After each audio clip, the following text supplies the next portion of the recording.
establish a house. Era ne bw'aba akulumbye.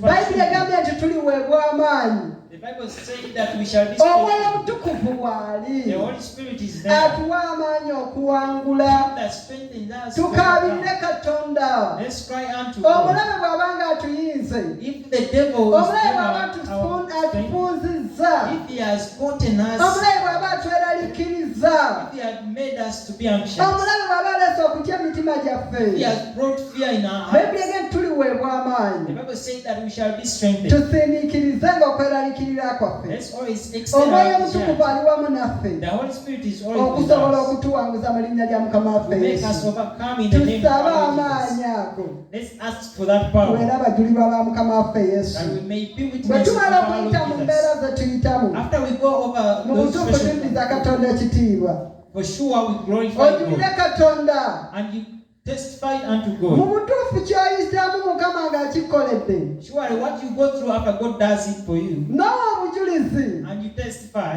Osobola okuba nga waliwo n'omulala ng'akiyitamu. maybe someone else is going through that. Owooluganda naye agenda gumanywerere Katonda wo. Surely you will gain courage Naye and anoonya fight by amaanyi God. ago agasobodde And okuyisaawo. also seeks for that strength Mu that linnya makes erya you Mukama waffe overcome. Yesu. In the name of our Lord Jesus. Amiina. Hallelujah. Maliriza genda mu Luka 13. Luke Luka 13. 13:11. Era laba omukazi eyali yakalwalira dayimooni ow'obunafu emyaka 18 ng'agongobadde nga tayinza kwegolola n'akatono. Awo Yesu bwe yamulaba n'amuyita n'amugamba nti, omukazi, Mukama yeebazibwe ne bamutatuuka ye mbadde njagala lwa 11. Nti you're lazy. naye Bayibuli etugambye nti waliwo But the Bible told us that there is omusajja agoba dayimooni ey'obunafu. a man that casts Era out wa demons amaanyi.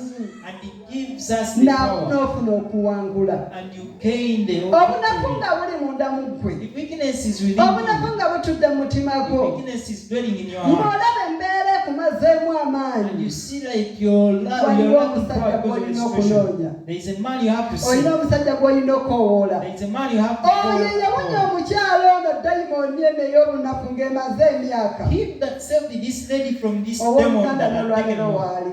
Even today is there. Katumusaba atuwa amaanyi. Let's ask him to Tusobole empower us, okuwangula embeera zonna. that we overcome every Tusobole situation. okuwangula dayimooni abonyabonya obulamu bwaffe. If we overcome Oyo everything that atuleetera is in our obunafu. lives, him that brings us Atuleetera weakness, okutya. him that brings us Atuleetera fear, okweraliikirira. him that brings us Atuleetera anxiety, okukola ebintu him ebitasaanidde. that brings us to do things that are not worthy. Mukama atusaasire. May he pity us.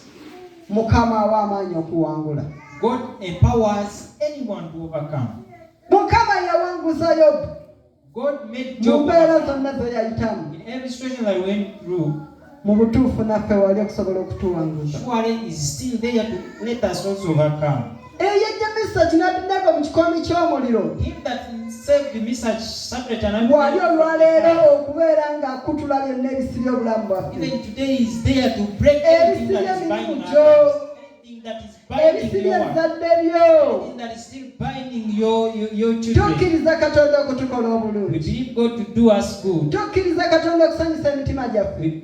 We believe God to please our hearts Nga tumweripyeko. as we Nga believe on Him. tusingisa okweraliikirira kwaffe eri obulamu bwe. As we extend our worries to Bw'ali Him. mulamu n'olwaleero alaba. He's a living and even today is seeing. Owooluganda tukyuke tudde eri Katonda. Let's stand and come Bw'oba back to bamukkiriza God. mukkiririze ddala. If you're believing Him, believe Him. Mukama Believe. yeebazibwe. Praise God.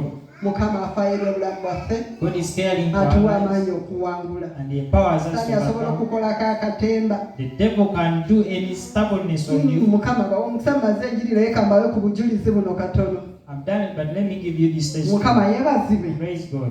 Nategese obubaka buno nga simanyi. I prepared this message Bwe bagamba nti knowingly, ogenda kuyimirira mu saavisi esooka. but they told me that it was Owooluganda the one in simanyi the lwaki obubaka service. buno bwajja gye ndi. I didn't know why this message came upon Naye me, ng'ate muli ku nze. yet it was on me. Nina embeera gye mpitamu ewange. There's a situation I go through in my Ate akazannumba. I have lots of attacks. oba za family bazawanze I simanyi don't know whether from the family or zitawanya omwana wange they are disturbing my child. naye nzikiriza Katonda waali akola ebyekisa eri I obulamu believe God is there and era is awana doing omujulizi great. wano ng'asumuluddwa era tukkiriza Katonda Mukama amukolamu omulimu asumuluddwa And she testified here after she yakedde jjo was n'atambula yesterday she went nga tetutegedde w'alaze when we didn't know where she went. taata we yajja n'amusaba abeereko naye Her father came and asked us to give ne up to mugaana him, and I said era no. taata we n'agaana nadda n'ataddamu nakukubira simu Even his father never called us tumaze again. ebbanga We had spent a nembaako long time. n'omulala bwe nkolagana naye omulokole And I kati connected with kumajja another n'omwana mwana man. gwe nasula mumusabira nga tasituka naye nga nina bye njagala okwekolera Over that night I was praying for ogenda her. bataatawo sigenda kuleka wano You will go to your father, you will not leave him. omwana nagenda okola ng'asituka asenya amannyo bulungi ng'ategeera bulungi ngatekako kolimiginasi This child rose up, brushed, and she was well. kati munna akuba essimu bampa essimu ndi mu kisenge Now his friend